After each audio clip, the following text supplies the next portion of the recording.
सॻियूं सोभदेरो भागत हाउस ते इलाइक़े जे मौजूदनि जे मान में अफ़्तारी पार्टी जो प्रोग्राम रखियो वियो।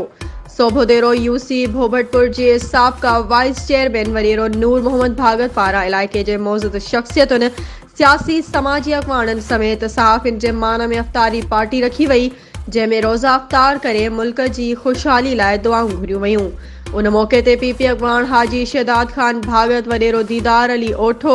एडवोकेट आशिक हुसैन शेख, एसएचओ सोभदेरो अकबर अली आलमाणी, नूर नबी आलमाणी, समाजी अॻवान साहिब खान भागत, वॾेरो ज़ाहिद अली भागत, एडवोकेट शफ़कत हुसैन ओठो,